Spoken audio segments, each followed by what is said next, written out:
Shirley Morris. Charles Morris. Rusty Jones. Shelley Jones. Blaine Jones and Molly Jones.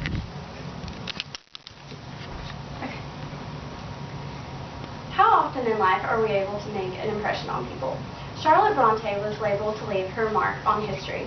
She did live a very tragic life, but she was able to write the brilliant novel Jane Eyre, which was a reflection of the culture of the 1800s and one of the most important novels of its time, according to author Millicent Bell of the article Classics Revisited. I actually took a class on Jane Eyre, so I do know a lot about the subject of the novel Jane Eyre and Charlotte Bronte. Today I will be informing you about the life of Charlotte Bronte, her most famous novel Jane Eyre, and the parallels that lie between the two. Charlotte Bronte was the daughter of Minister Patrick Bronte and Maria Branwell Bronte. Her mother Maria died in 1821, and her father's sister Elizabeth actually came to live with them to help raise the children. Charlotte and her sisters were sent to the Clergy Daughters School, which was a boarding school, and her sisters Maria and Elizabeth died the next year. Charlotte was then the oldest and left with responsibility, which according to the author Bell could have strongly influenced her writing. She had a career in teaching, although she wasn't able to teach for very long due to her poor health. She then became a governess, and she spent most of her life tending to her sick family. Her father was sick for a very long time, and she and her sister Emily, who was the author of the novel Wuthering Heights, tried to open a boarding school themselves, but they were unsuccessful. Charlotte published Jane Eyre in 1847. She wrote 3 other novels, The Professor, Villette, and Shirley. Villette and Shirley can still be found, but The Professor was not very successful.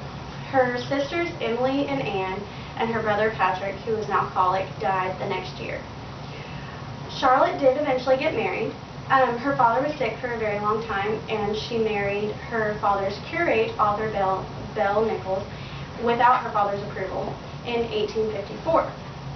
They went on their honeymoon in Ireland, and when they returned home, Charlotte discovered that she was pregnant. However, she became very sick during her pregnancy, and she died of tuberculosis March 31st, 1855, and she was only 38 years old. Her novel Jane Eyre is considered a classic today. It's the story of the progress of a young girl growing up. The character Jane begins living with her aunt in a place when she's an orphan, and she's very unhappy living with her aunt. Her aunt eventually sends her to boarding school, and she spends 6 years in a boarding school called Lowood, and then she goes on to become a governess.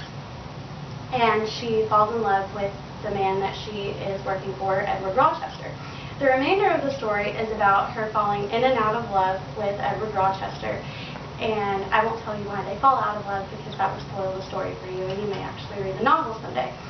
And then the remainder of the story is about her becoming independent and discovering how to be independent and also be in love. There are several parallels that lie between the life of Charlotte Bronte and her character Jane Eyre. They both went to boarding schools. The boarding school that Jane attends is called Lowood, and there are several similarities between the Clergy Daughters boarding school and Lowood. They both were not properly funded, so the children there were probably malnourished and there was improper hygiene.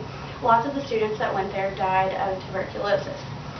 Their appearances were similar also. Charlotte Bronte was very petite and frail, and the character of Jane is defined as being very petite and frail, probably due to the boarding schools that they went to.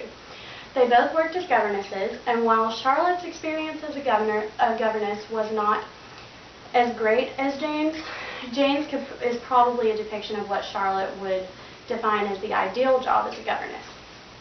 They both strove for independence. The author of a biography over Charlotte Bronte, James Ryan, says that in Charlotte's own life, a quest for independence defined a role for women that had had only a few precedents until she and her sisters created it. So Charlotte strove to be independent, and then her character Jane also strove to be independent. Jane actually says in the novel, "It is thoughtless to condemn them or laugh at them if they seek to do more or learn more than custom has pronounced necessary for their sex." This is probably Charlotte speaking her opinion through Jane. In conclusion, although Charlotte lived a short life, she was able to accomplish something great by writing Jane Eyre, and it was a reflection of her own life that allowed her memory to live on. Today I've told you about the life of Charlotte Bronte, her novel Jane Eyre, and the parallels that lie between the two. I believe it is truly amazing that through all the hardship that she faced, she was still able to write something so powerful and so full of hope. She was a very interesting person. Thank you. 5 minutes.